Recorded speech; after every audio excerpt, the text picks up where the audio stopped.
Es un pueblo de 4.800 habitantes. Aquí no hay asesinatos. La historia era terrible. Un niño de 10 años, asesinado por un intruso enmascarado. Vino la policía y nos dijo que Joel estaba muerto. La policía desarrolla su propia teoría. Fue una escena montada. No hubo ningún intruso. Y llegaron a una conclusión escalofriante. Una madre que mata a su propio hijo. Increíble, pero todas las pruebas apuntaban a Julie. Una madre acusada de matar a su propio hijo. Yo no lo hice. ¿Por qué una madre dañaría a su hijo?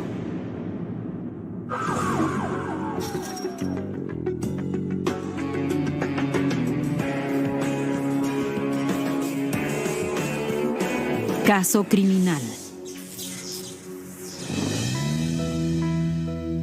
Hoy veremos un caso criminal en la pequeña ciudad de Lawrenceville, Illinois, donde el grito desgarrador de un niño en el medio de la noche daría lugar a un descubrimiento aterrador y desataría una increíble cadena de acontecimientos en un viaje largo y retorcido para encontrar justicia.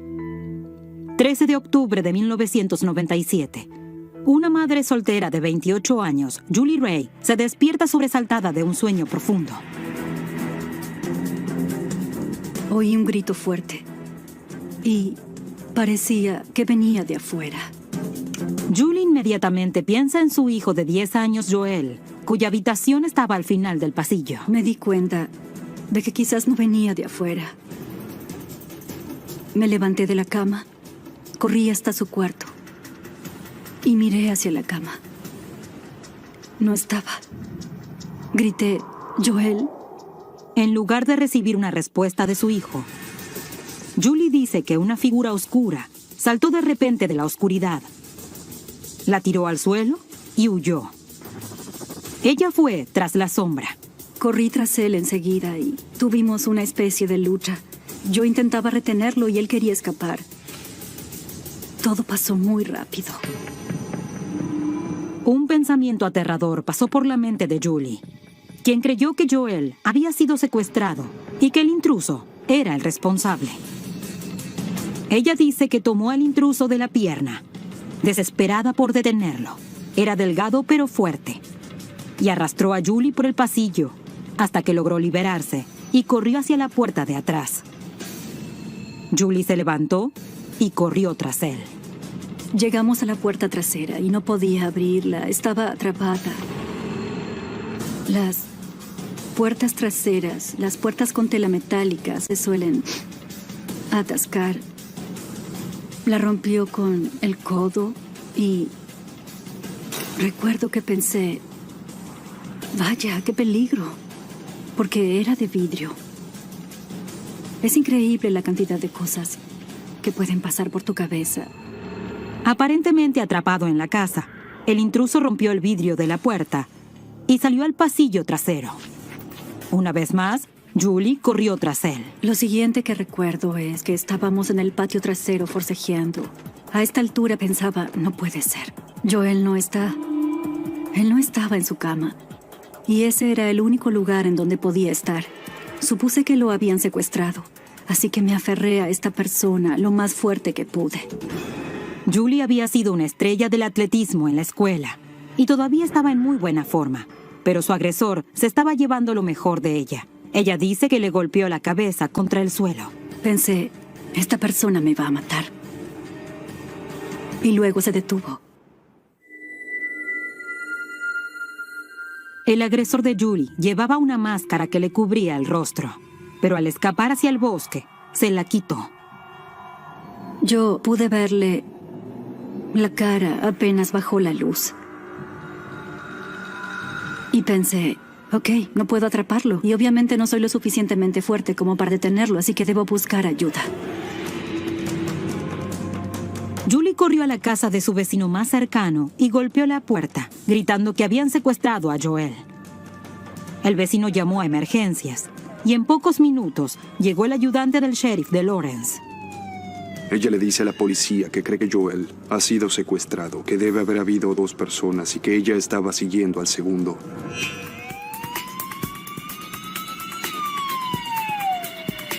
Mientras Julie estaba con su vecino, el oficial fue a la casa de Julie a investigar, pero no pudo entrar por la puerta principal porque estaba cerrada. Dio la vuelta y entró por la puerta con el vidrio roto. En el pasillo, descubrió algo alarmante: un cuchillo con sangre. Luego fue a la habitación de Joel. Cuando encendió la luz, entró y se encontró con un espectáculo horripilante. En el suelo, entre la cama y la pared, estaba Joel Kirkpatrick, de 10 años. Es una escena sangrienta. Joel fue apuñalado 10 veces y tiene un corte en la zona del pecho. Hay manchas de sangre por toda la habitación y por toda la cama. El oficial creyó sentir algo de pulso, pero para el momento en que llegó la ambulancia, ya no lo sintió. La policía vino y nos dijo que Joel estaba muerto. El único hijo de Julie, la luz de su vida, estaba muerto. Joel era excepcional, maravilloso. Era solo alegría. Todo el mundo lo quería. Era perspicaz. Su coeficiente intelectual estaba por las nubes. Pero no se aislaba ni tenía dificultad para sociabilizar por ser tan inteligente, sino que también tenía inteligencia emocional. Era muy sociable y atento con la gente. Tenía mucha personalidad. La policía ahora debía averiguar quién querría matar a un niño inocente y por qué. Y se dirigieron a su único testigo, Julie Ray. Para ese entonces, la habían llevado al hospital por las lesiones que sufrió mientras luchó contra su agresora. Ella misma sufrió varias lesiones. Cuando él le golpeó la cabeza contra el suelo en el patio trasero, tenía una contusión importante sobre su ojo. Tenía rasguños en el hombro y en la espalda, y heridas punzantes en los pies. También tenía quemaduras de alfombra en las rodillas. Julie les relató los hechos a los investigadores. Luego les dio una descripción detallada del agresor. Y un dibujante de la policía hizo un boceto. Desarrollaron un boceto del sospechoso para difundir en los medios de comunicación. Era una gran noticia en la zona. Ella describió a un chico de entre 14 y 17 años. Definitivamente era un niño de contextura delgada. La descripción de un adolescente de contextura delgada no coincidía con la terrible violencia cometida en la habitación de Joel. Pero el intruso oculto ahora era el foco de una intensa búsqueda. ¿Sería la policía capaz de rastrearlo?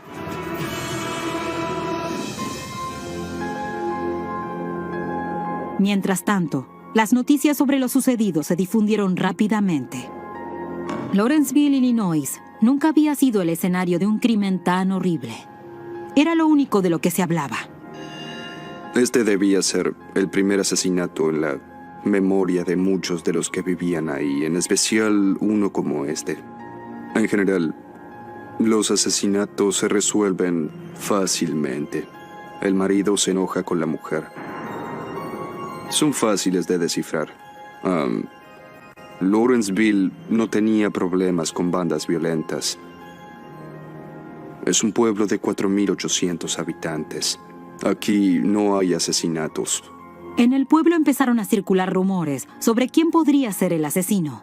Alguien incluso se jactó de haber cometido el crimen.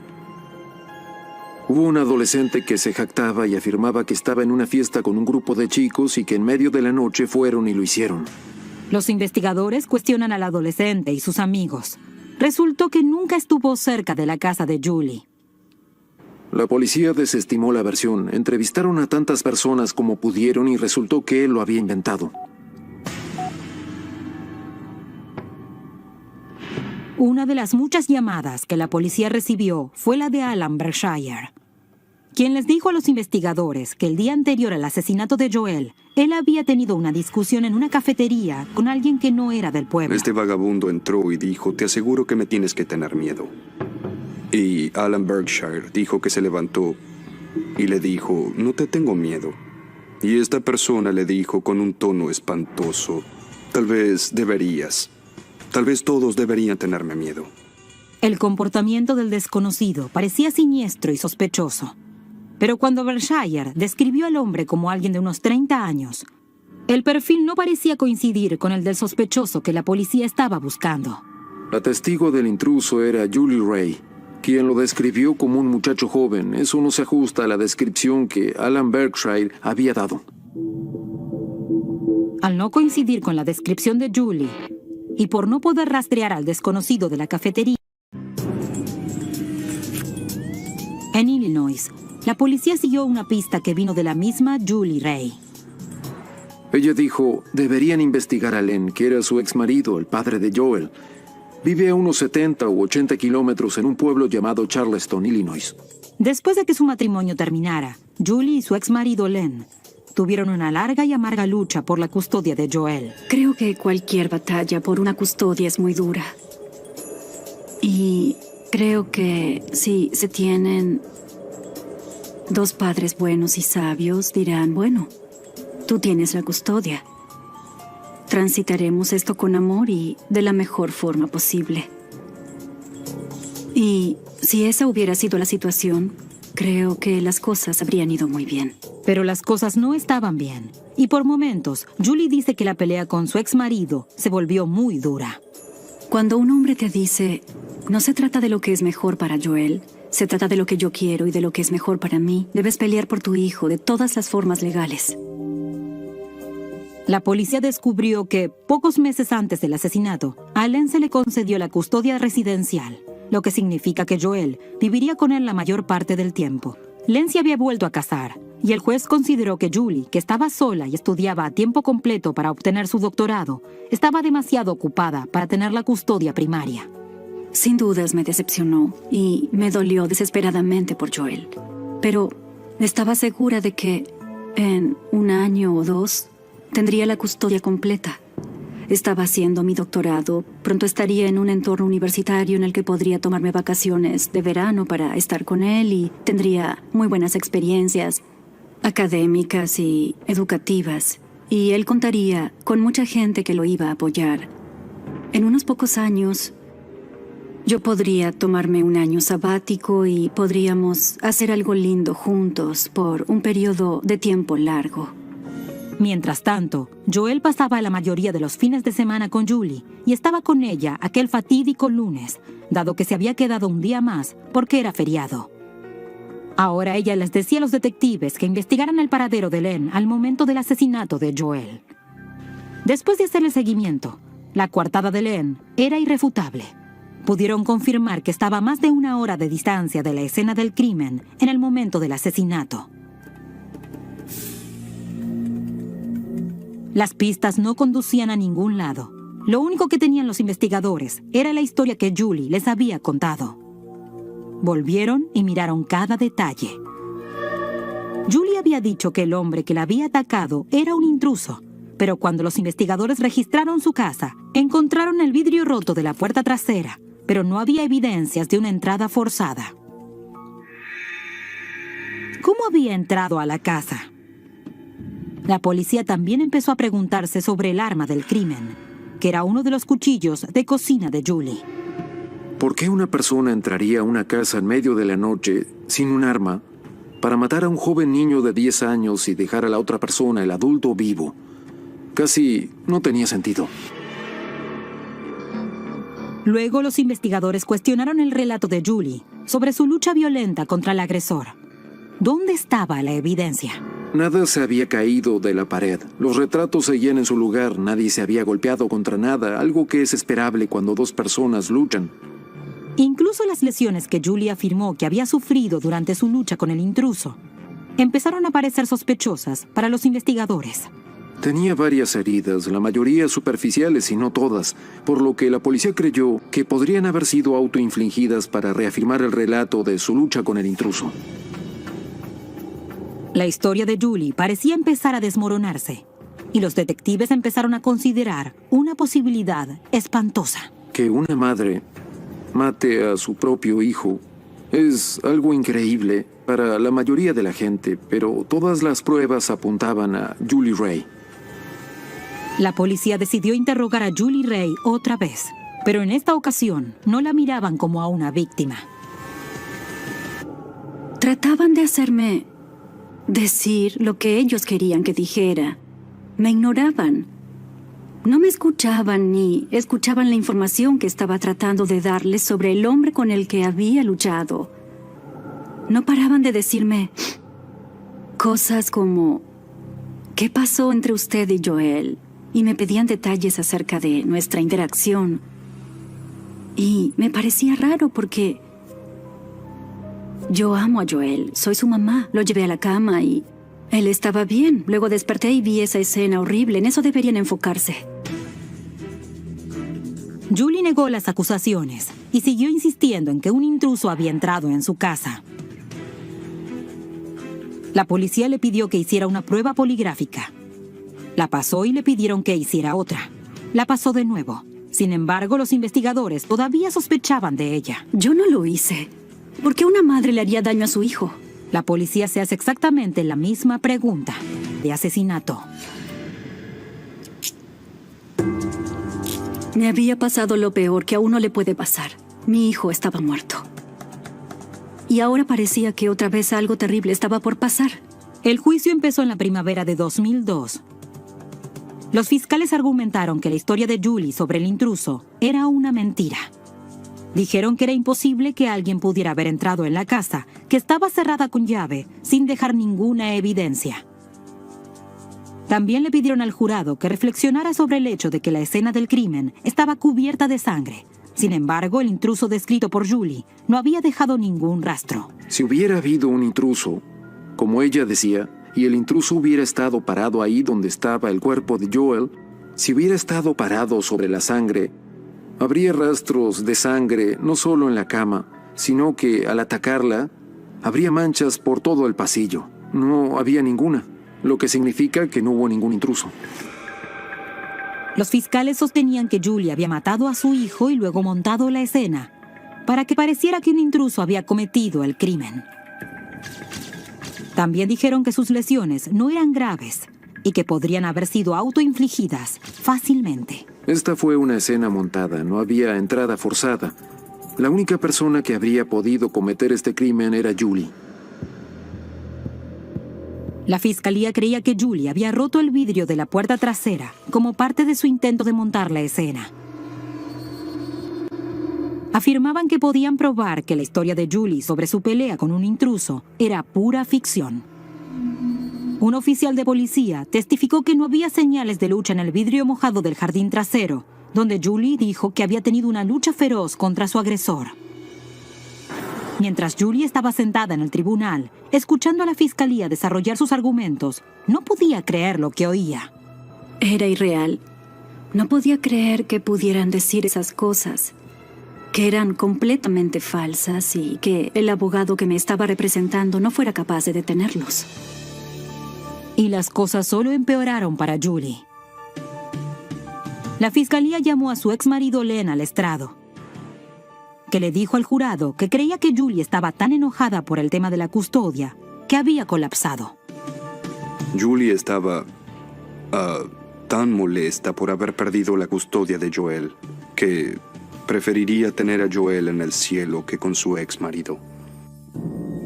Len describió a su exmujer como una persona con mucha ira e inestable. La parte más peculiar de su testimonio llegó cuando dijo que Julie tenía una extraña obsesión con el número 13. Dijo que no era coincidencia que Joel hubiera sido asesinado en la mañana del 13 de octubre. Julie nació el 13 de diciembre. Insistió en casarse el día 13. Joel nació el 13 de julio y lo mataron el 13 de octubre. Len afirmó que había muchas cosas por las que Julie era una mala madre. De hecho, dijo, ella nunca quiso ser madre. Testificó que Julie había querido abortar. cuando se enteró que estaba embarazada de Joel. Pero Julie dice que la declaración de su exmarido era una mentira. Le leía a Joel, le cantaba, amé a Joel desde el primer día. Soy una persona que cree que cuando existe la concepción hay vida. Y esto me dejó anonadada. Y me dejó sorprendida por completo.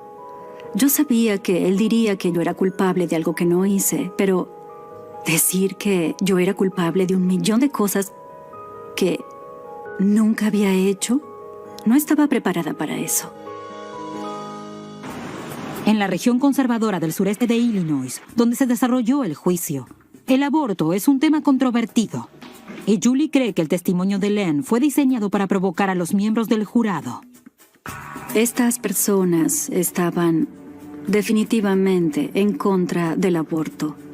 Por lo cual, cuando se subió a alguien al estrado a decir que, cuando quedé embarazada, quise abortar, el jurado escuchó que yo estaba dispuesta a matar a mi hijo. Estaba tan traumada emocionalmente y tan impresionada que no podía reaccionar. Estaba en un juicio por un crimen que jamás podría haber cometido. La única cosa en el mundo que jamás se me cruzó por la mente a mí y a las personas que me conocen. Mi ex marido estaba en el estrado, diciendo que yo había hecho algo que él sabe, sin ningún lugar a dudas, que jamás podría haber hecho. Julie dice que necesitó armarse de autocontrol para sentarse y escuchar el testimonio en contra de ella. Mi abogado defensor me dijo que no debía mostrar ninguna emoción. Y varias veces me puse a llorar. Ahí quería agarrarlo. Y con todo eso quedé simplemente estupefacta. Solo pensaba, eso no es cierto, no es cierto. Brad, haz algo. Julie afirmó su relato acerca de que un intruso había entrado en su casa y matado a su hijo de 10 años. Sentía que el jurado le creería y que sería absuelta. Después de 2 semanas de testimonios, el caso pasó al jurado. Tenía la esperanza de que como era inocente y no había pruebas en mi contra, todo estaría bien. Después de solo 5 horas de deliberación, el jurado declaró a Julie Ray culpable de asesinato. Fue condenada a 65 años de prisión. Fue terriblemente devastador. Sabía que estaba mal, sabía que era injusto. Y sabía que no había nada que pudiera hacer para cambiarlo. Julie se dio cuenta de que había sido un gran error no declarar en su propio nombre. Cree que el resultado podría haber sido diferente si lo hubiera hecho. Uno de los jurados dijo que necesitaba oírme decir que yo no lo había hecho. Fue el veredicto correcto. Creo que la evidencia circunstancial era contundente y que resolvimos un caso que mostraba que solo una persona pudo haber matado a Joel. Me pareció adecuado. Julie seguía afirmando que la fiscalía estaba equivocada, que ella no había matado a su hijo. Yo era inocente. Julie fue condenada a 65 años por el asesinato de su hijo Joel. Continuó luchando para limpiar su nombre, desesperada por evitar toda una vida detrás de las rejas. Julie Ray, una mujer de clase media con educación, estaba ahora en un lugar que ella describe como un infierno. Es un lugar donde la gente vive en una cultura que funciona en base al castigo, a la falta de respeto, a la falta de honradez, a la amargura, al odio, al abuso, a la vergüenza y a encerrar a la gente. Pero incluso en una población de delincuentes reincidentes, Julie era una paria. Alguien acusado por un crimen contra un hijo es lo peor, por lo cual fui muy repudiada. Me detestaban. El caso de Julie había generado un intenso interés en los medios, y muchas personas cuestionaban la legitimidad de su condena. Es raro que una madre que todo el mundo decía que era una madre buena y cariñosa, sin motivos para matar a su hijo, haya sido condenada. Algo está mal. La redactora de casos criminales, Diane Fanning, analizó en detalle la historia de Julie. En ese momento, Fanning estaba terminando un libro sobre Tommy Lynn Sells, un asesino en serie condenado a la pena de muerte en Texas. El modus operandi de Sells era inquietantemente similar a lo que Julie había relatado acerca de un intruso que había entrado a su casa y asesinado a su hijo. Empecé a pensar que quizás no era culpable. Quizás alguien como Tommy Lynn Sells había cometido este crimen. Fanning escribió una carta a Sells en la cárcel. Su respuesta fue sorprendente. Me respondió y me dijo, fue un par de días antes de lo que hice yo en Springfield, Missouri. Puede ser que haya sido el día 13 del mes. Joel Kirkpatrick fue asesinado el 13 de octubre de 1997. 2 días antes, una niña de 13 años había muerto a solo unos cientos de kilómetros de distancia en Missouri. Sells ya había confesado el crimen. ¿Podía ser que él hubiera matado a Joel también? Fanning le respondió preguntándole si alguien le había dado información o si había visto algo sobre el asesinato de Joel en la extensa cobertura de los medios. Él contestó que nadie le había dicho nada sobre el crimen, que él había cometido muchos asesinatos por ahí y que otras personas estaban tras las rejas por delitos que él había cometido. Las consecuencias de las palabras de Sells fueron impresionantes. Después de que fuera detenido en 1999, confesó decenas de asesinatos. Las autoridades pudieron comprobar su culpabilidad en más de 20 casos. Pero hubo muchas declaraciones que no pudieron ser confirmadas y él nunca antes había mencionado a Joel Kirkpatrick. ¿Estaba Sells detrás de este asesinato también? ¿O se trataba solo de una burla retorcida de un asesino en serie? En sus cartas a Fanning, Sells en realidad no había confesado el asesinato de Joel. Así que fue a verlo a la cárcel para tratar de conseguir más información. Habló de haber apuñalado al niño varias veces, dejando el cuerpo en el suelo. Mencionó haber encontrado a alguien en el pasillo que tenía aproximadamente la misma altura que él. Y dijo, y entonces me di cuenta de que se me había caído el cuchillo, así que la sacó del camino y corrió al patio trasero. Pero como ella lo perseguía, la golpeó de nuevo y la tiró al suelo y huyó. Fue una confesión notable y detallada. Y coincidía con el relato de Julie acerca del intruso, casi palabra por palabra. Pero ¿estaba diciendo la verdad? Sells se enfrentaría a la pena de muerte en Texas. Y sabía que cualquier nueva confesión requeriría una investigación que podría retrasar su ejecución. Si Julie Ray era una mujer inocente que estaba en la cárcel por matar a su hijo, tenía que escribirlo, porque alguien que supiera más que yo podría tomar eso y hacer algo y encontrar justicia para Joel Kirkpatrick. El libro salió 10 meses después de la primera confesión de Fanning con Tommy Lynn Sells y generó un nuevo interés en el caso de Julie. Un equipo de investigadores empezó a trabajar en su nombre y un abogado se ofreció para representar a Julie sin cargo. Él era un abogado defensor muy inexperto frente a un equipo de fiscales con mucha experiencia, por lo cual se sintió sumamente abrumado. Y el resultado fue casi predestinado, a pesar de que no había pruebas de culpabilidad de Julie Ray. A pesar de las probabilidades en su contra, Julie todavía tenía la esperanza de que no pasaría el resto de su vida en prisión. ¿Qué pizca de esperanza tiene un hombre hambriento que encontrará un pedazo de pan? No debemos darnos por vencidos jamás. Recuerdo aquel día en que una mariposa se posó en mis labios, aterrizó en mis labios. Y a Joel le encantaba dar besos de mariposa en la mejilla, con sus pestañas. Lo hacíamos siempre. Y esta mariposa se posó en mis labios y no se fue enseguida, sino que se quedó ahí. Fue la sensación más bonita del mundo. Sabía que me iría de ahí, que no tardaría mucho. Los investigadores de Julie se pusieron a trabajar y trataron de corroborar la historia de Sells.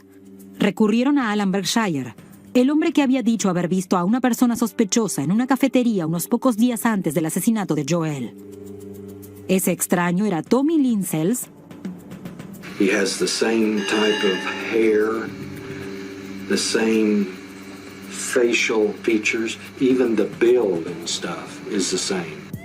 Luego hablaron con un empleado de la estación de autobuses que dijo haberle vendido un boleto a alguien que se parecía al identikit del presunto intruso. Al igual que Alan Berkshire, identificó al hombre como Tommy Lynn Sells. El caso para liberar a Julie Ray se estaba reactivando. Los investigadores siguieron el destino de ese hombre en una ciudad de Nevada con un nombre distintivo, Winnemucca. Nunca había oído hablar de Winnemucca, Nevada.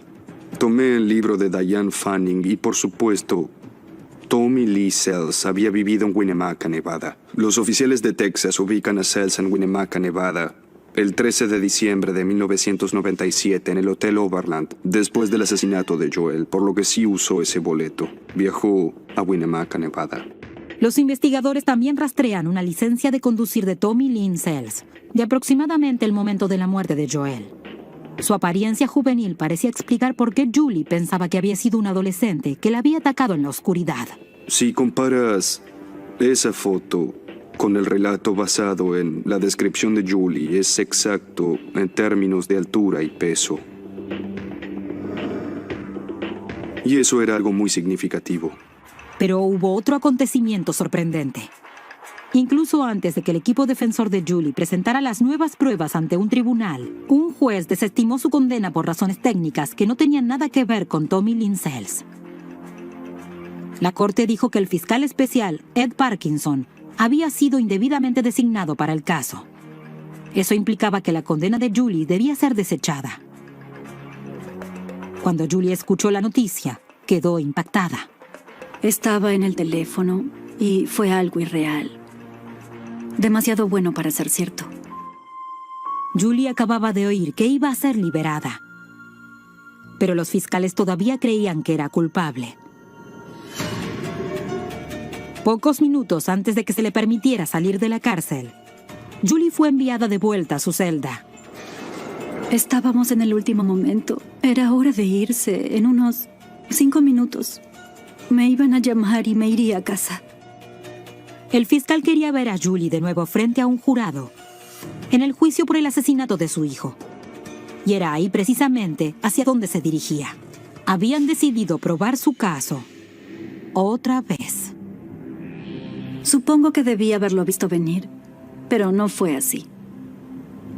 Y para ese entonces estaba convencida de que me iría a casa. Era algo increíble, pero esta vez no lo había visto venir. Julie había sido anulada a causa del nombramiento inoportuno de Ed Parkinson como fiscal especial. Pero ahora que había sido reelegido adecuadamente, se empezaba a mover exhaustivamente. El equipo defensor de Julie se sorprendió por la decisión. Sus abogados afirmaron que la confesión de Sells incluía información que no se había hecho pública. Él proporciona detalles que solo el asesino podría saber.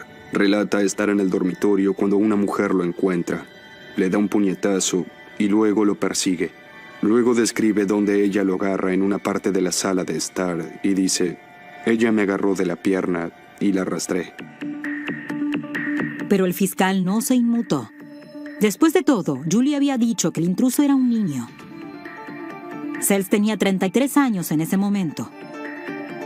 Y dado que el caso había captado tanta atención, era posible que Sells hubiera oído detalles reales del crimen. Julie tenía su propio sitio web, que fue muy difundido a lo largo de su primer juicio. Por lo tanto, había pruebas que alguien podría haberle hecho llegar a Tommy Lynn Sells. Y a pesar de que su confesión incluía algunos detalles correctos sobre el asesinato de Joel, también había hechos clave que eran incorrectos. La policía estatal le había pedido que hiciera un dibujo de la casa y no se parecía en nada. Describió pilares en la parte delantera de una casa de 2 pisos tipo colonial. No era así, era una hacienda. Describió las puertas delanteras con paneles de vidrio, incluso dibujó 9 hojas de vidrio, pero la puerta principal no era así. Cuando la policía del estado presiona a Sells acerca de esos datos erróneos, de repente él da marcha atrás y se retracta de su confesión. Cuando estaba en libertad, podía salir a matar gente. Ahora no. Solo podía jugar a lo que él tenía poder para jugar. Y eso era algo que podía llevarme a cambiar mi historia. Y él lo hizo tantas veces como tuvo la oportunidad.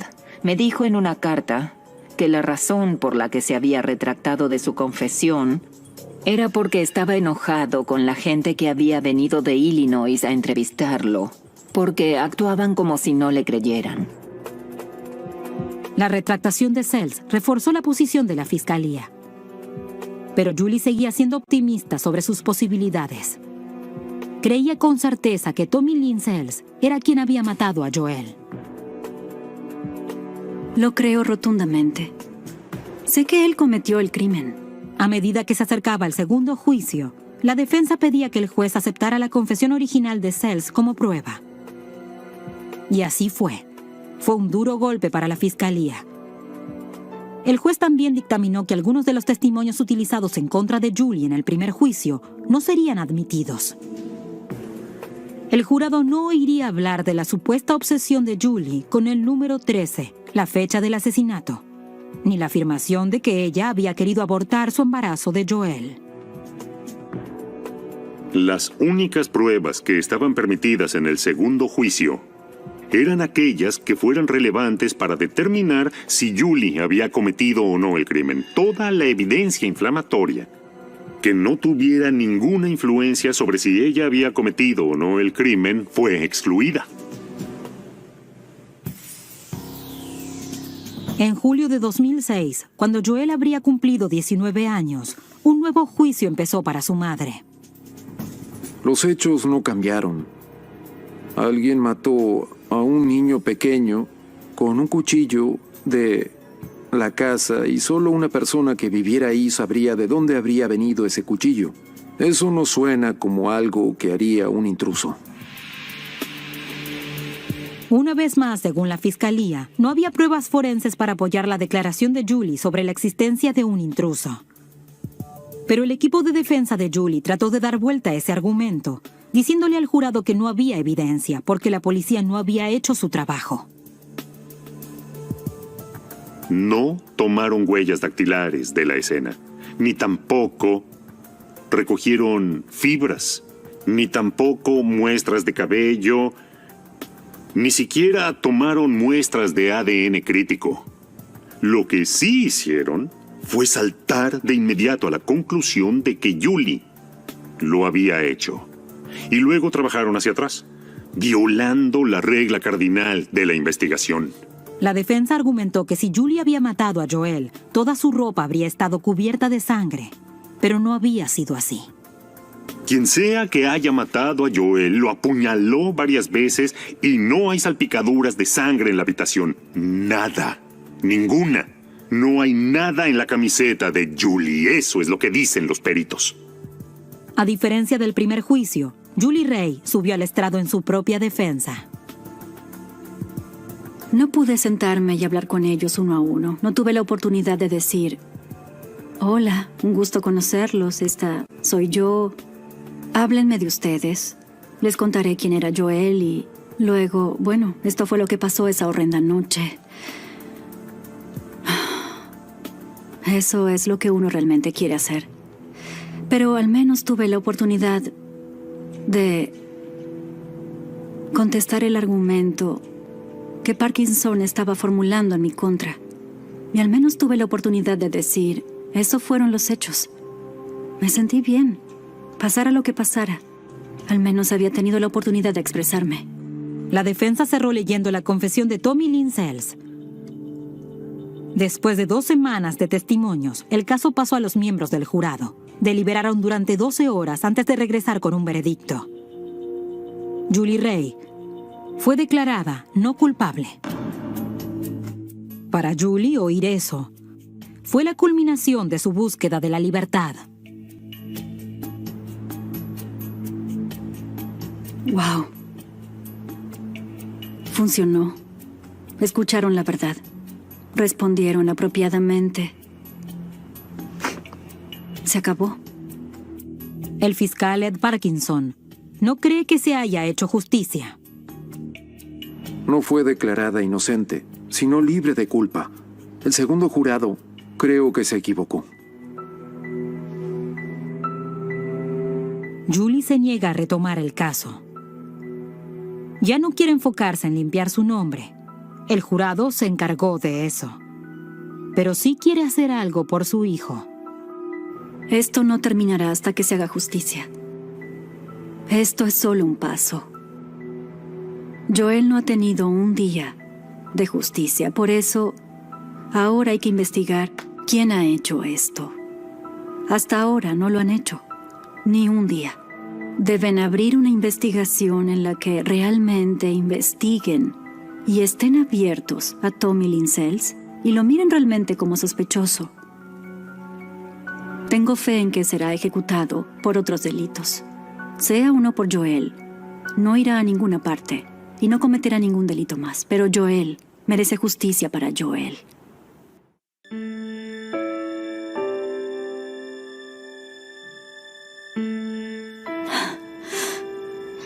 Él todavía está conmigo, sigue siendo mi hijo. No pude salvar su vida esa noche.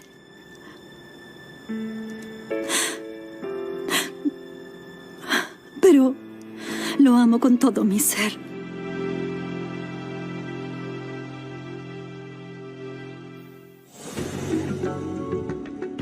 Después de su absolución, Julie Ray ayudó a iniciar una organización sin fines de lucro llamada La Mujer y la Inocencia, que trata de concientizar acerca del problema de las mujeres condenadas erróneamente. Gracias por estar ahí. Únanse a nosotros la próxima vez cuando analicemos otro caso criminal. Doblado al español en